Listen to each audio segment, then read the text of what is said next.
ہم لوگ پچھلے 4 ویڈیوز سے سریا کو ڈسکس کر رہے ہیں۔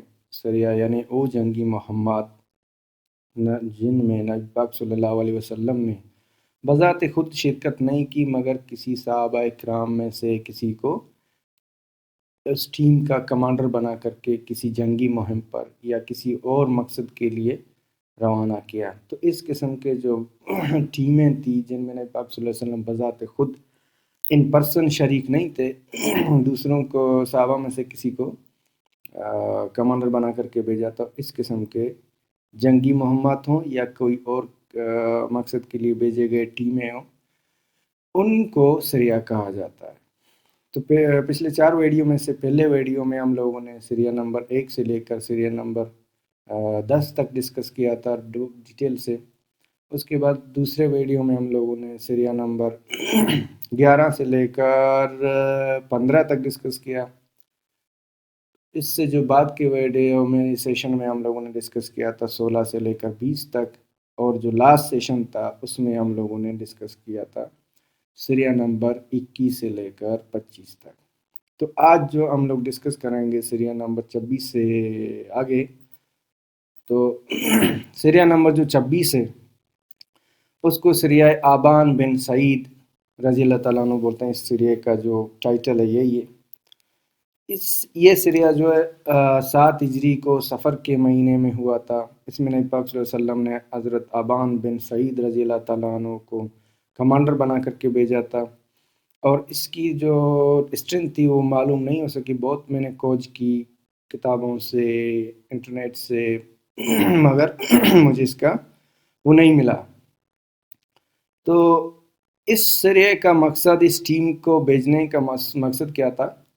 ایک گروپ تھا بدوؤں کا جو کہ نجد کے رہنے والے تھے۔ وہ لوگ پلاننگ کر رہے تھے کہ مدینہ کا جو خوشگوار اور امن والا ماحول تھا اس کو توڑنے کا، امن کو خراب کرنے کا، لا اینڈ آرڈر سچویشن کو بگاڑنے کا سوچ رہے تھے یہ بدو لوگ۔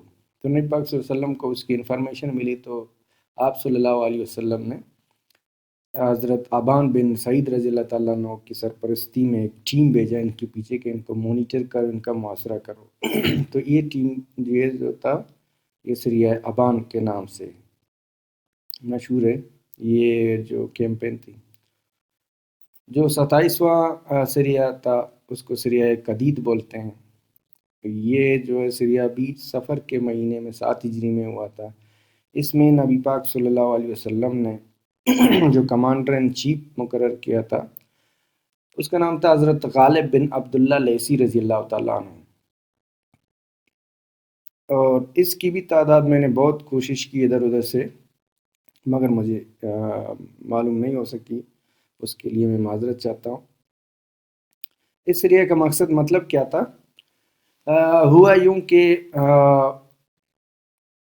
بشیر بن سوید جو تھا اس کے اتحادی جو تھے ان کو بنو ملوح قبیلے والوں نے قتل کر دیا تھا۔ تو نبی پاک صلی اللہ علیہ وسلم نے یہ گروپ بھیجا کہ آپ لوگ جاؤ بنو ملوح قبیلے والوں کو مانیٹر کرو، اور جو بشیر بن سوید کے الائز اتحادی جو ان لوگوں نے قتل کیے ان کا بدلہ لے کر کے آؤ۔ تو یہ سریا قدید کہلاتا ہے۔ اس کے علاوہ سریا نمبر جو 28 ہے اس کو سریا تربا بولتے ہیں۔ یہ سریا شعبان کے مہینے میں ہوا تھا 7 ہجری کو۔ اس میں نبی پاک صلی اللہ علیہ وسلم نے جو کمانڈر بنا کر کے بھیجا تو حضرت عمر بن خطاب رضی اللہ تعالیٰ عنہ، یعنی حضرت عمر فاروق رضی اللہ تعالیٰ عنہ کو آپ صلی اللہ علیہ وسلم نے اس سریے کا، اس کیمپین کا، اس جنگی مہم کا سربراہ مقرر کیا۔ اس سریے میں جو مسلمان کی تعداد تھی وہ 30 تھی۔ اس گروپ کا کیا مقصد تھا؟ اس گروپ کو بھیجا گیا بنو حوازن قبیلے کی طرف کہ ان کا محاصرہ کرو، ان کو مانیٹر کرو۔ تو جب لیکن ان کے پہنچنے سے پہلے بنو حوازن قبیلے والوں کو پتہ چل گیا کہ حضرت عمر بن خطاب رضی اللہ تعالیٰ عنہ کی سرپرستی میں ایک گروپ ان کے پیچھے آ رہا ہے، ان کا محاصرہ کرنے کے لیے آ رہا ہے، ان کے ساتھ لڑنے کے لیے آ رہا ہے، تو یہ لوگ وہ علاقہ چھوڑ کے بھاگ گئے۔ جو سریہ نمبر 29 ہے اس کو بولتے ہیں سریہ فدق. یہ سریہ جو ہے شعبان 7 ہجری کو ہوا تھا. اس میں نبی پاک صلی اللہ علیہ وسلم نے جو کمانڈر مقرر کر کے بھیجا تو حضرت بشیر رضی اللہ تعالیٰ عنہ کو کمانڈر منتخب کیا تھا. اس میں جو تعداد تھی مسلمان کی وہ 30 تھی. اس گروپ کو بھیجنے کا مقصد کیا تھا؟ اس گروپ کو بھیجا گیا تھا بنو مرہ قبیلہ جو تھا 80 مسلمز، اس کی طرف بھیجا گیا. لیکن ادھر جب یہ لوگ ادھر پہنچے تو ادھر لڑائی جھگڑا شروع ہو گیا. اس لڑائی جھگڑے میں 29 مسلمان جو ہے شہید ہو گئے. صرف حضرت بشیر رضی اللہ تعالیٰ عنہ بہت زخمی حالت میں ہو گئے، بچ گئے. Sorry for that disturbance.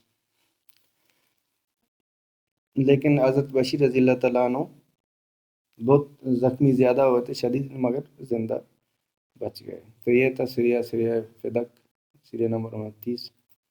سریہ number جو 30 ہے وہ سریہ میفا اس کو بولتے ہیں.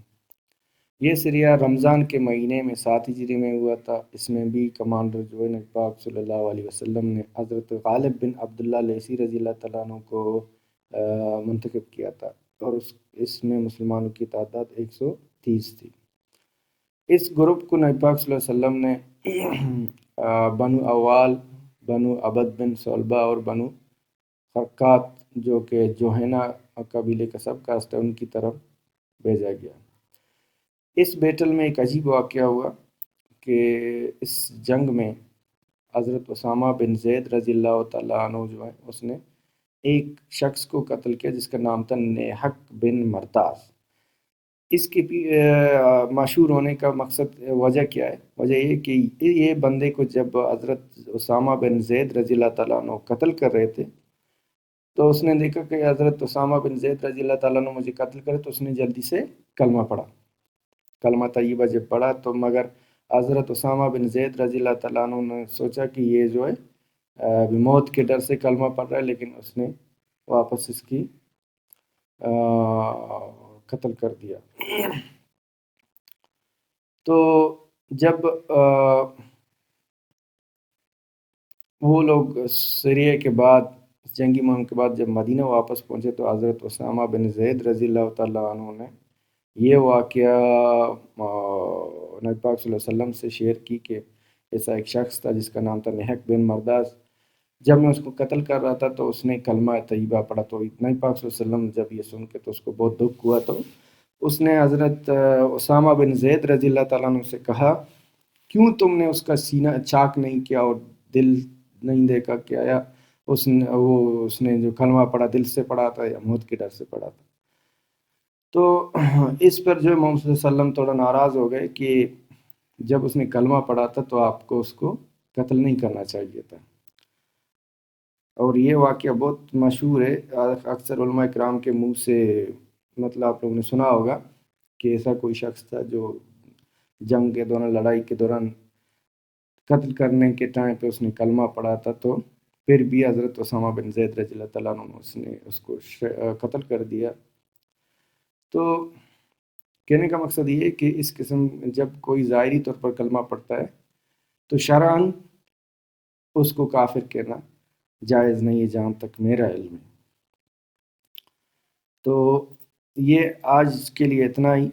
انشاءاللہ اگلے سیشن میں مزید سریہ کے ساتھ سریاز کو ڈسکس کریں گے انشاءاللہ. آج کے لیے اتنا. Thank you. اللہ حافظ.